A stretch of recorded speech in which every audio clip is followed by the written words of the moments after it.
Hey, what's up, guys? Bradley Dillon here. We're actually at Uproar Festival in Tampa today at the Ask Gary Theater, and we're here with our new friends in Candlelight Red. So why don't you guys introduce yourselves and what you do in the band? I'm Ryan. I sing songs for Candlelight Red. I'm Jeremy, and I play guitar. All right. Now, what's a typical day for you guys like on Uproar Festival? You know, give us like a little breakdown of it, pretty much. Well, we wake up and we start drinking whiskey immediately. We try to get up. I try to get up somewhat early, so a few hours before I got to go on and just get some breakfast, hit the stage. If there isn't an interview before we go on, we get done. We go to our tent. We sign a bunch of autographs. We give out like free posters every day, so we sign a few hundred autographs. Go back to the bus, do some interviews. Go to the Jaeger tent, sign more autographs. Come back to interviews. Go to catering. Get dinner. We usually skip lunch. Come back from dinner. We'll get do interviews like we are now, get showers, and go to bed and do it all over again every day. And somewhere sandwiched in there, we actually go on stage and play to a couple thousand people. Oh yeah, there's that thing. There is that part. That is we get really to go on stage and play. 25 minutes a day. All right. So yeah, next question. How are you enjoying Uproar Festival this year? I think this is your first time playing it, right? Yeah, we did like a one-off a couple years ago on the first Uproar, but it's been great. Crowd's been awesome. Every city so far has just been great. Really receptive to the band. All the crew, other bands have been great. Jeremy? Yeah, it's been the crowds have just been intense. I mean, it's been a few thousand people, all the way up to, I think we even had close to 10,000 in Indianapolis, even for the festival stages. So it's been great every single day. Like you said, all the bands have been cool. Like we just actually, me and Ryan just got messed with by security a little bit. Aaron Lewis came over and got her back, so it was pretty cool. We were like, he yelled at security for us. So, one of the things I noticed about you guys is you guys opened for Kiss a couple years ago. Tell us more about that experience. That must have been really amazing for that to happen to you guys. Yeah, it was pretty cool. You know, Ryan got in trouble for messing with the pyro and they kicked us off the show. We had a good plan. No, just that wanted to didn't mix stuff. happen. No, it was definitely cool. We met Gene Simmons and he was super nice, super cool, funny. Had a great crowd for that too. That was one of the first times we played in front of more than a few thousand people.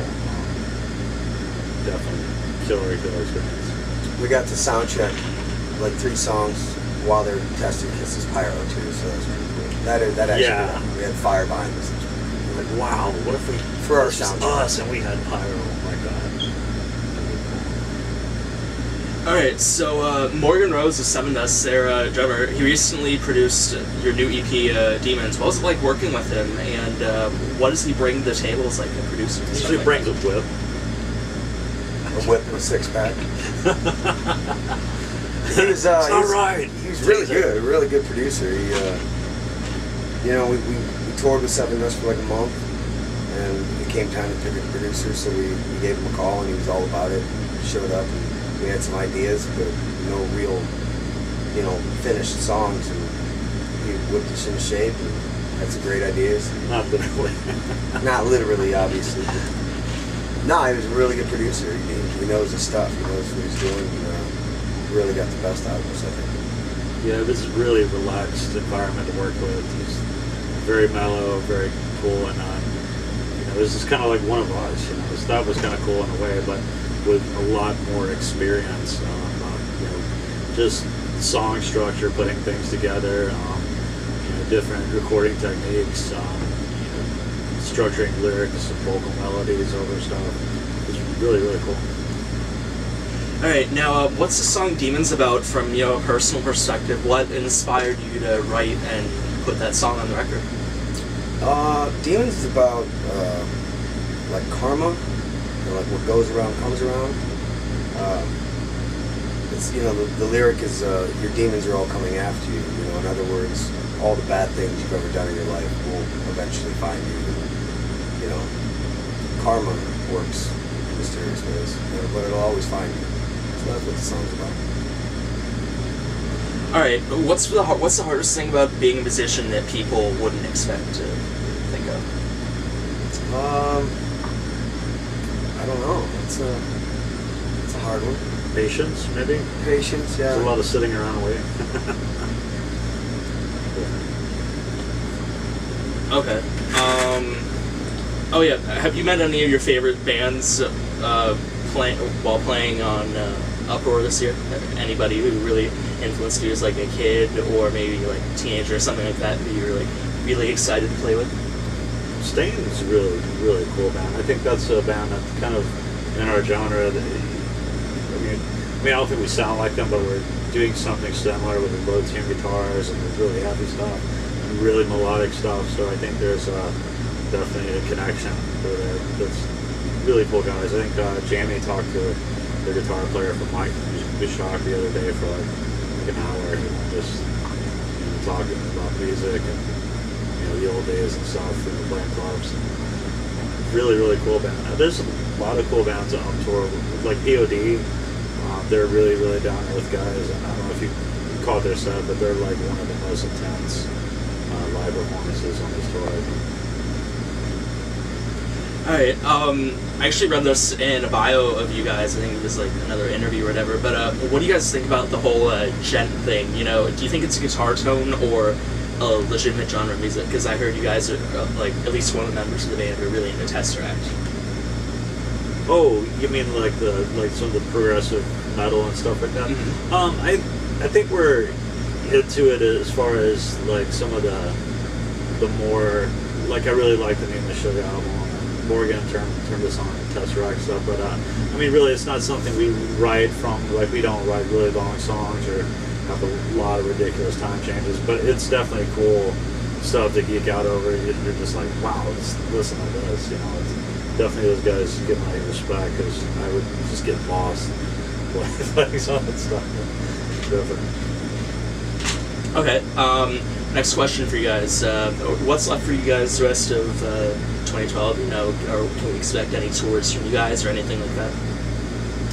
Absolutely. Yeah, we're touring like junkies. That's all we do is tour. But after Uproar, we're going to the studio with Morgan again. We're going to do a full length right after Uproar, and then hopefully just hit the road and keep on touring like we've been.